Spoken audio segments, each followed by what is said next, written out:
the people that don't look at you, don't focus on those people. Focus on the people who are looking at you. And then focus on empowering the people who are wanting that more and better that you have to offer. Welcome to Sales Made Easy, a podcast for business and personal growth. Join Harry Spate as he hosts sales experts and business owners who share their journeys of personal growth and business success. Now, here's your host, Harry. Bridget Hom is joining us on the Sales Made Easy podcast. Bridget, so great to see you. I appreciate the small conversation and warm up here in the beginning. And what is the good word? Harry, it's always a great day to empower the person in front of you, no matter what. Oh my goodness, I feel empowered. So Bridget, tell our friendly audience what it is you do and who you serve to get us rocking and rolling here. You know, the people who hire me are typically entrepreneurs or leaders or coaches who want more and better. They want the one-stop shop for entrepreneurship and sales, branding, marketing, mindset, and social media so that, well, they can empower more people with their solution and monetize their influence. I found out my challenge is my battery is low. All right, we're gonna have to edit some more. I'll be right back. Let's see. Come on now. Battery, don't do this to me. Oh no. You know, I hate when my internet tells me I'm unstable. Have I done this before? No. Is this like my first podcast ever? I think it is. You're a podcast virgin. Okay. All right, great. So I don't need to go back because I can edit it all out with the script. So starting again, so Bridget, as you work with various entrepreneurs on their journey, what would you say is one of the challenges you're seeing more and more of these days that maybe we could help some people out here today? You know, I was actually doing a marketing show this morning and we started talking about how most of us in the entrepreneurship world, we focus on the wrong things first, right? We want to launch a website. We want to have the business cards, even though we're doing business all virtually. But we want to have everything set up perfectly in the structure for us to successfully sell and market ourselves. But the truth is, in the world of entrepreneurship, we build the plane while we're flying it. And so the number one business blind spot that I'm seeing this year and with the hundreds of entrepreneurs that I've worked with is that we put on blinders. We don't want to look at our competition because if we look at them in the face, we're going to feel like the imposter. There's always someone more successful than us. There's always someone who's making more money than us. But the truth is you need to look your competition dead in the eye and say, you know, what are you doing that I can do better? You know, what are you doing well that I can say, man, that is awesome. Instead of saying, oh, poor me, you know, I'm becoming the imposter. I can't be enough. I can't be better. I can't compare with that person. Doing organic market research is one of the biggest strategies that entrepreneurs and coaches want to master to successfully monetize their influence and really serve their target market. That's what I would say, Harry. Yeah, I love it. And this whole concept of the imposter syndrome, I was listening to a Mel Robbins podcast one time. I'm a big fan of hers. She's brilliant. Me too. And she was talking about, I think she was talking to her daughter. I mean, her kids being around her all the time are actually pretty bright too. And her daughter, who is a musician, went to this show. She's been a musician, but then she's around all these paid performing artists. And her challenge was, she said, I felt like an imposter just being around these people. So she was in the club room. And then she said, it dawned on me, this is like a 22-year-old, which I love brilliance from such young people. Yes. She said, I realized I wasn't an imposter. I was just new. And it just was such a light bulb moment for me when I compared myself to, you know, people like, okay, let's throw out Zig Ziglar or I'll never be Zig Ziglar, somebody like that, right? So talk to me. What's your thought on that? Well, and you wouldn't want to be. You know, like the best business advice I have ever received was actually from my first business partner when I had a placement agency. And he said, Bridget, just be you. I'm like, what do I have to do? What do I have to say? What is, you know, when you get to that mode, like starting out your business, I did a lot of things wrong. But, you know, this is one of the things that I was able to get right most of the time, which is just be you. When you're building your brand, you're building your brand based on who you're being when you're doing. And so that advice that I got every time I go back into that place where I'm like, all right, how am I going to show up on this podcast? Mm. How am I going to show up with the person in front of me? You know, when I get to that next level, when I get on stage, how am I going to show up? And just that little voice in the back of my head says, hey, Bridget, just be you. Yeah. And you're pretty good at being you. I think so. I think I might have mastered that for 99% of the time. Yeah. Yeah. I mean, I remember getting the same advice when I started in sales. It's funny, but my sales leader said, just be yourself. When you can be yourself, that's when you'll succeed. And I'm like, how do I be myself? Right. It just is like you start questioning it, but eventually you just kind of relax and then you can be who you are. And then you don't care so much about not knowing something, or something's new to you. You can say, what's that? Or do you mind repeating that? Didn't quite catch it. Things like that, where you just say, I don't have to look like I am a doctor to help somebody buy something, right? So what's your thought? No, I agree. And if we try to look like our competition or like a doctor, when we're clearly not, it's going to actually repel our prospects from wanting to work with us. You know, I was just talking about going back to the whole attracting prospects, because we talking about sales, right? Our favorite topic, right, Harry? Yes. Sales people, business people, people leveling up. It's so exciting. You know, getting people to get in that place where they're like, I see success as possible, or I see success as inevitable. I think that's what drives us to stay in this lane of, you know, how we're inspiring and empowering people in the coaching, consulting, the speaking area. It's like knowing that whatever we do or say is authentically will help someone else to show up authentically and sit in their area of genius. I would say that's what really propels us every single day. Because honestly, sales is very simple. You would agree, right? I would agree, because if someone like me can do it, trust me, folks, it's simple. Right. Or me, when I launched into entrepreneurship, you know, I tell the story. I was on my way to getting Zoom divorced. I just moved out of my big, beautiful home. I was in an apartment with my 3 young savages, my sweet children. And I mean, they're getting larger. They're larger savages and hairier and smellier. And the thing with boys, Not pretty for a while. What? They come around again eventually. They go from cute to really awkward, and then they'll come around later. Oh my gosh. Well, I adore them. I adore them 100% forever and ever. But when I was launching my business, I'm like, they're going in the laundry basket, putting 10 pairs of socks on. And I'm like trying to work with the people who are in the Zoom world with me. And it was just a beautiful mess when I launched into entrepreneurship. But what I learned from sales was this: just having the conversations, just taking imperfect action, scheduling 25 appointments a week based on your hours of operation. Very important to have hours of operation as an entrepreneur, just like employees do. So you can be intentional with your headspace, with that there is an end to your workday, right? So you can honor your roles and your goals, but having that time intentionally to serve others with solutions, 25 meetings a week, and then realizing all you're doing in sales is just problem solving, helping the person in front of you to become problem aware and solution seeking. That's all you have to do. That's the foundation of sales strategy. What do you think, Harry?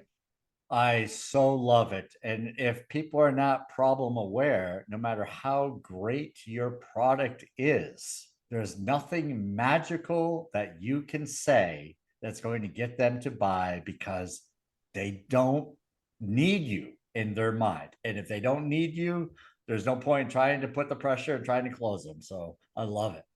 And people always buy your authority, your credibility, and your relatability first and foremost. I was just talking about this in open office hours. I said, listen, if you're not relatable, you're not referable. Because most people we talk about, you know, I always say everyone in front of you is a prospect, a client, or a referral partner, because the brain can only focus on one thing at a time. And if you're sitting there with someone in front of you trying to figure out, oh, should I sell to them? Should I not sell to them? No. The goal is to make them aware of how you serve others with solutions, and vice versa. but are you referable? Because people also, I was talking to someone in my program, they do IT, everything, the IT guy, right? But Mhm. also a Trekkie. And so I was saying, are you blending that into your marketing strategy? Are you talking about Star Trek? My one of my sons is James Tiberius. So I was like, hey, I understand you. He's Captain Kirk of the Enterprise. But are you blending, who you're being when you're doing so that your prospects can relate to you? Because once you're relatable, you become referable Mm. So in the world of sales. yeah, I mean, so like this thing, because I do similar things. It's like when you're having a conversation, you can't really overthink what the end game for you is in that conversation. So I always default to, I'm just going to be a really good listener here and help this person. And this is the Maya Angelou type thing where people remember how you make them feel more than what you say. And so this, I feel, has gotten me referrals just because, people feel like, whatever the term is, if it's safe or this guy's a good listener or he provides some good insight, whatever it is, I don't ask, but they give the referral. So is that kind of what you're talking about there? Sure. And there's nothing wrong with saying, like John Maxwell says, who do you know that I should know? There's nothing wrong with asking that. Right. The only thing that's wrong is that for many of us as entrepreneurs, we're selling ourselves limiting beliefs. And then we sell the person in front of us our limiting beliefs about, oh, I'm not going to say this because they're going to think I'm salesy. And well, Right. they buy our limiting beliefs and that costs us, right? Right. They're expensive when you sell them limiting beliefs. They do. They are very expensive. And like, so what you just said is so much better than, the traditional, who can you refer to me that might need what I offer, right?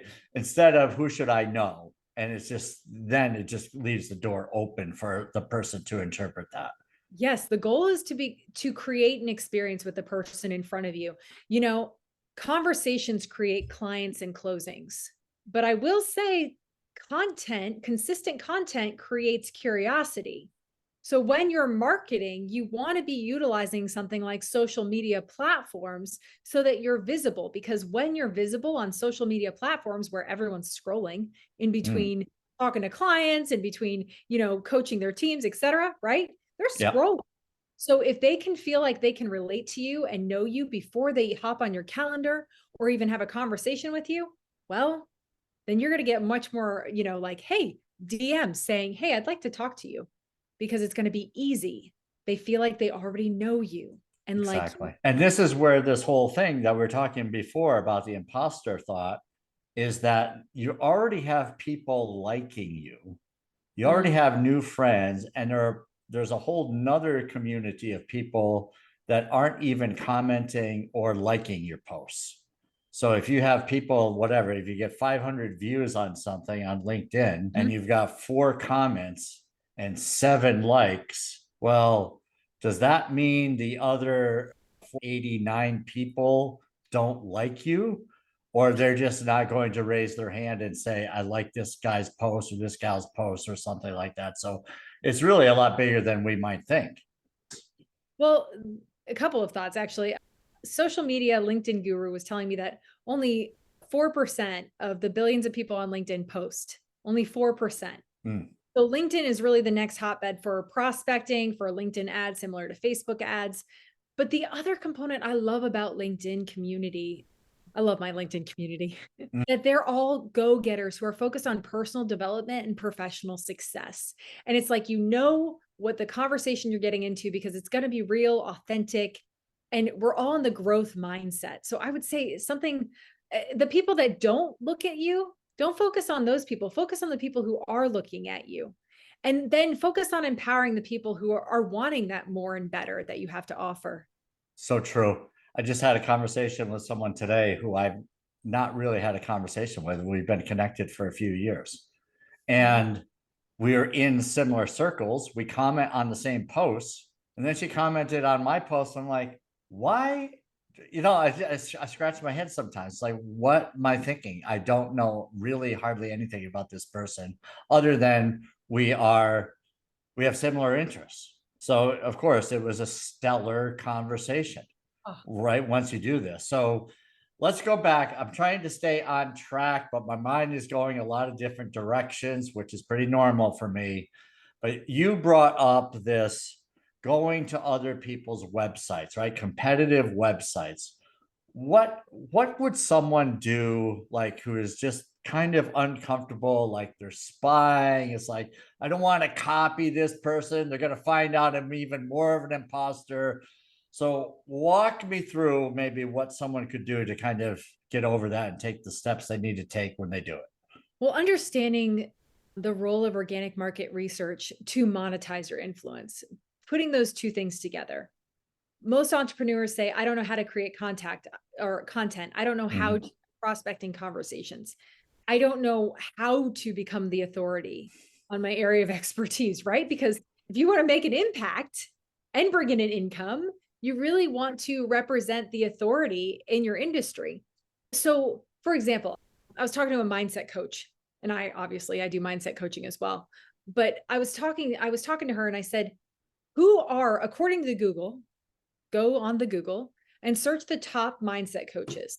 Ed Milet came up, Brendan Bouchard came up, Mel Robbins came up, and so they all came up. So what you do in order to prospect, to network, to brand yourself is you go and look at their Facebook groups, look who's following them, add them as friends, and then do some social media presence with their videos. Start to align yourself with their market. Mm. So you love mindset coaching. If you're looking to break into that industry, or if you're looking to break into the IT field, look at the top IT companies, look at how they're branding, look at their color schemes, look at their marketing strategy. Do they have a funnel? What words are they saying? What are the other people commenting about them in social media? So that's how you do organic market research in order to monetize your influence, because then you are able to make it your own.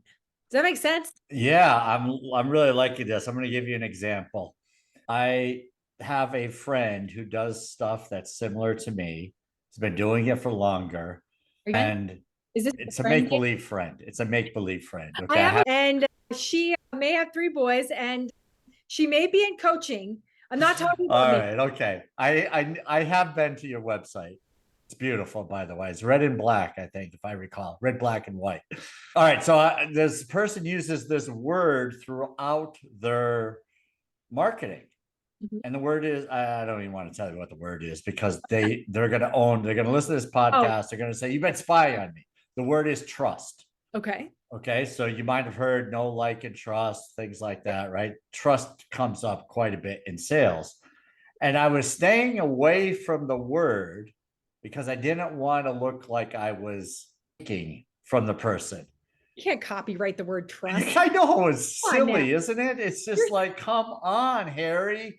There's a vocabulary. We all use it when we're speaking English. No one owns the trust word. So you have permission to use the trust word as well. So that would be one of my little hangups that I had in the past, that, over time you say, well, this is really silly. Is there anything else that's silly that people might do that, without picking on me too much?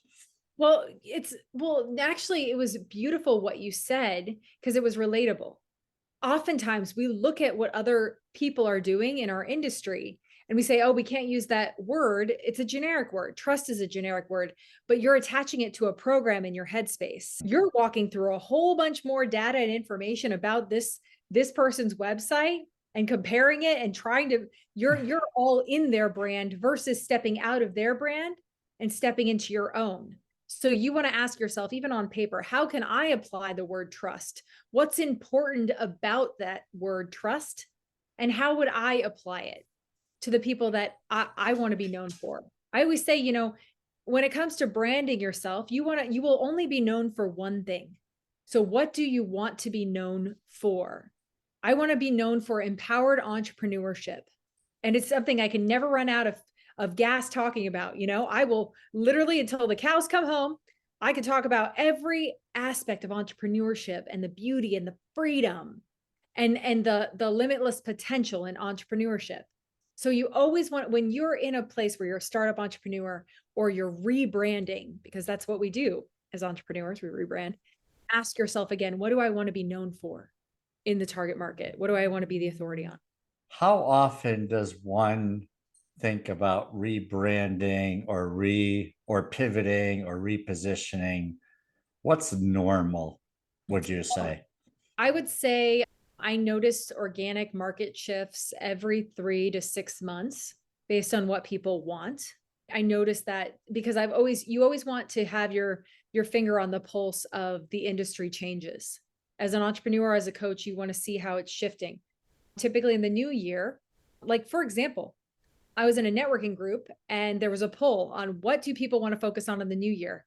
70% of people said personal development. Mm, So what did I do? I added personal development to my LinkedIn profile. yeah. But I also do focus on that in my programs. So you always Mm, you want to become a search engine. yeah. Become a search engine.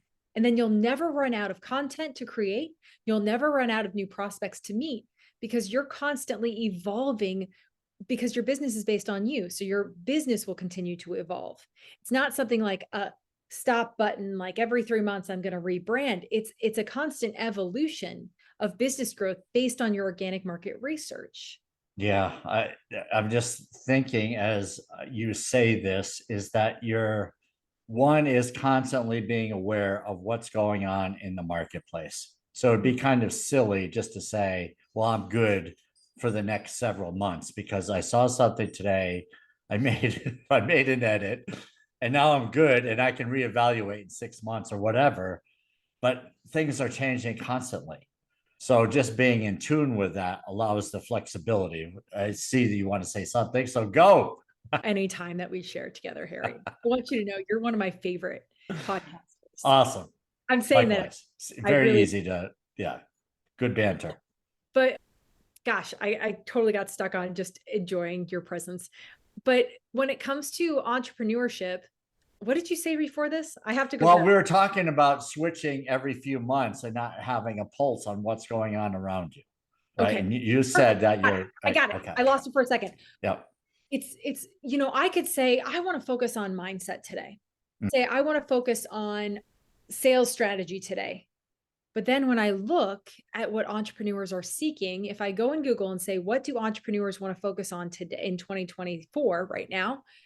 And if it's not marketing, but I'm going to focus my efforts on my marketing, email campaign, blasting, everything, but they say personal development or they say social media, then I'm going to miss the boat because it's like we're not connecting.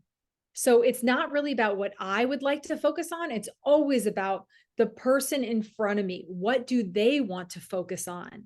And that's how you create your sales strategy, all of your communication strategies, your branding. It's always about what your prospect needs and wants, not about what I think they should want. Right. Or what I'm inspired by at this moment. Doesn't really matter. Yeah. Dang. That's really good. Yeah, because we can get really comfortable with what's in our comfort zone and say, well, I like to talk about this. I'm really good at this. This is what I love. I'm passionate about this. But it may not be resonating. And maybe there's a time for a little bit of a shift, which may have something to do with it. Is there a title in your book that has a word? Is there a word shift in the title of your book? I say Something? give yourself a shift, a mindset shift whenever you'd like. Yes. So how does this all work, right? Where people are busy, they're really in the zone, they're doing what they think is right, nose to the grindstone, so to speak. How do you step out of yourself with the blinders that are on and where you can say, look, I just want to see where I am, where I'm going, and kind of remove myself from myself. Was there a way of doing that you suggest? Start with if you have 0 clients. All right. So I lost you for a second. So you just came back. So I apparently froze up. So can you just start from if you heard me and how you started to respond? So let's start with if you're an entrepreneur or coach and you have 0 clients. If you have 0 clients, choose what you want to be known for, brainstorm about how many different offshoots of that topic you can speak about based on your area of expertise, and then start immediately researching those top authorities in the industry and start to model your stuff, your content, your marketing, your branding, even just color schemes after the ones that you find you identify with the most. Now, if you do have clients, this is going to be gold and easy for you. You're going to ask them, what was the reason you wanted to work together? What was it that I said? What was your biggest takeaway? If you have video testimonials, see what people are consistently saying about you, about the takeaways from your program, about the takeaways of your skill set. That will help to dictate your brand and see who you're attracting, right? There have been so many different times based on my branding. All of a sudden I'm working with 7 graphic that I wouldn't have thought, but that's what I'm attracting right now. I'm working with more entrepreneurs or more coaches. So it's very different, but the way you figure out what you should be speaking about or how to build your brand or your new marketing strategy is looking at your testimonials. Look at the clients that you're already working with or the prospects you're attracting, the people who are following your posts. Yeah. And then, maybe do you ever ask your social media followers what is interesting to them, or do you just throw stuff out and see the reaction of a post, for instance? Well, coming from a journalism background, I really enjoy writing. So I kind of do both. So I've got to I throw this out there and I'm like, oh, I'm going to see what sticks. I also like fishing. So I'm like, fishing, right? But oftentimes, especially when I'm trying to honor people and honor their intentions, like when I chose the book title Stuck on Ready, I asked so many people across all platforms, LinkedIn, Alignable, Facebook, my email blast, what do you think of this title? And then it was interesting. And then the subtitle as well. I had 197 responses in one group. And that's how I chose the subtitle. And that's also a way of promoting yourself because people now know you have a book. So exactly. So when rebranding comes around, like when I create a new self-paced program, it is all about the prospect. It's all about what's in their headspace, their heart space, and what they want for their destination of their future successful self. Yeah. So you're really using, and this is, a slightly different topic, but it's all about marketing and branding, is the value of a book. A lot of people are intimidated by that, but do you think people need to be intimidated that a book is only for a certain few, or? I highly recommend that people, at least entrepreneurs and coaches or consultants or leaders in any industry, do a co-authoring project, which is very easy to do, or write your own book, even if it's a tips book. Number one, it's a level of self-actual that you hit as a business owner. And so you just feel fulfilled when you write your own book, right? Harry, Yeah. I have it on my shelf. So I highly recommend that people get into sharing their thoughts, their words of wisdom, and their inspiration through writing a book. And co-authored projects are great. I just finished 2. Yeah. I mean, what did you like about the co-authoring? Well, it's extremely cost effective and you don't have to go find an editor. You don't have to publish it. You don't have to do anything. You just submit your writing and your area of expertise, and then they take care of the rest. Yes. That's what I love about it. It's economical and probably gets done a little bit easier. So just write it and hand it off. It's amazing. I was talking to someone recently about marketing the book, and how I know you're not like this because I've seen you with your book and giving out copies or providing different things, right? I see you doing that. Some will feel that they're too busy to do that. And they're just, they want to write the book and be done with it. But if it's a nonfiction book and you're in business, I mean, where's the wisdom in that? So how to market your book essentially, or get it into people's hands? Yeah, you want to be doing that, right? In the first place. You shouldn't if you mentioned about it's kind of you didn't say badge of honor, but it kind of brings you to a point where you could say, I wrote this book based on my experience, and it is a great feeling. But you really can do a lot more with it, right? Is it get that message out. And some will say things like, throwing this out there, well, I don't really like to self-promote. I was taught not to be braggadocious or whatever the term is, right? So you go, what's your line of thinking here? Well, after coaching so many individuals, the reason that I coach is that I know the strategies that I give people are going to help them to have a romance with life, but also know how to sell, brand, and market themselves to grow their business. So I wrote the book hoping that I could inspire more people and equip them for business growth apart from talking to me.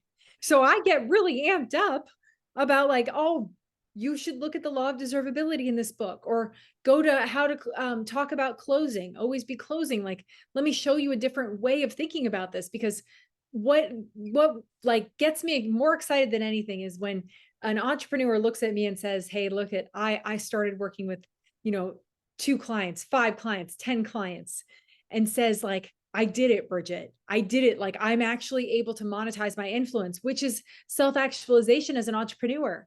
Once we're able to bridge that gap and create consistent sales cycles to empower the person in front of you, no matter what, I mean, it's just the most incredible feeling. So I knew that the book is providing solutions for Yeah. people to utilize. It's not a book to read, it's a book to do.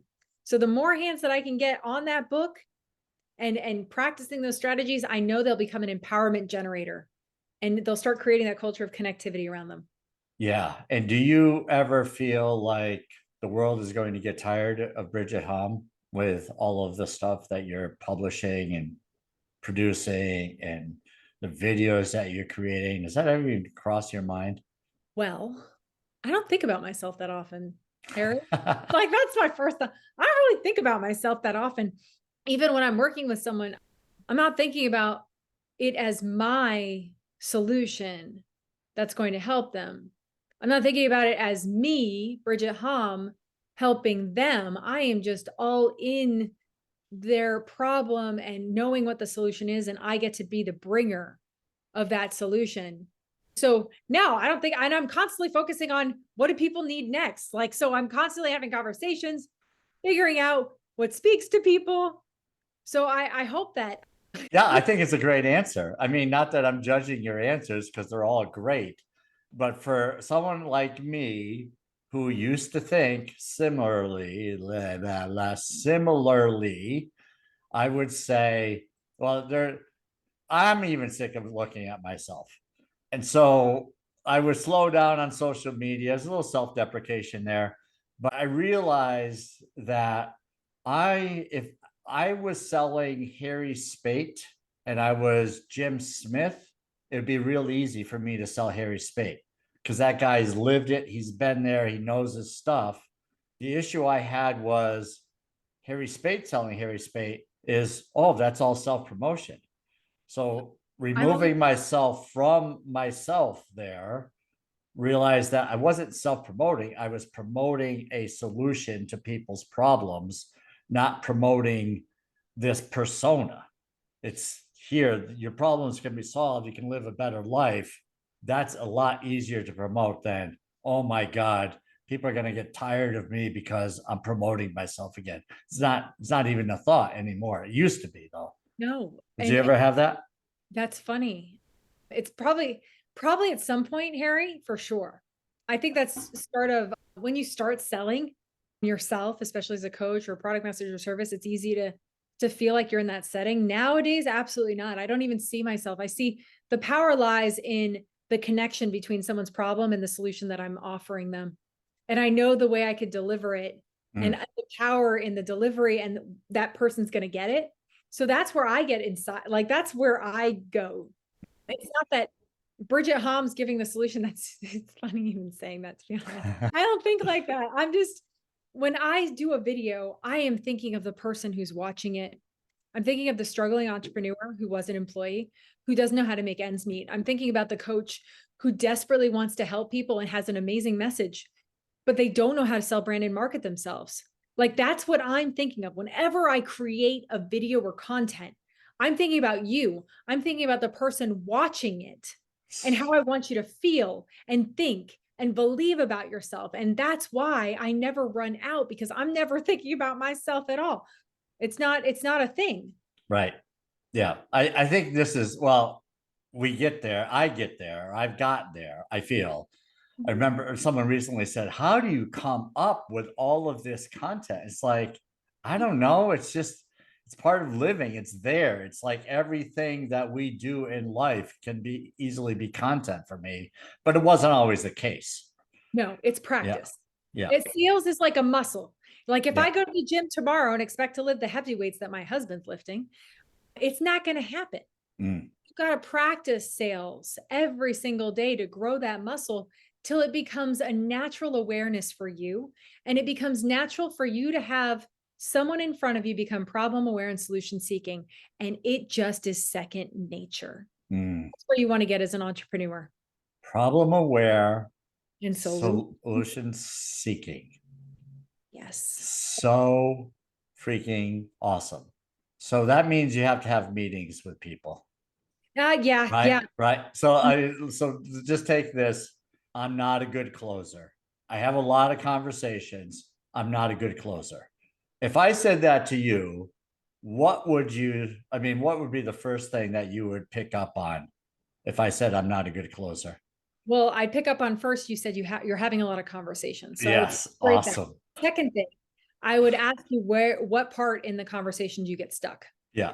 So what you're selling yourself in your headspace. Yeah. So it's the first thing is really what is a lot, right? It's the first thing that comes to my mind when people say, what is a lot? It's like, if we assume that a lot for them isn't a lot for us, then yeah, there's a problem. But if a lot for them is twice a month, there's not enough, right? I remember telling my sales manager, I make a lot of calls, and I didn't realize that my calls were being tracked.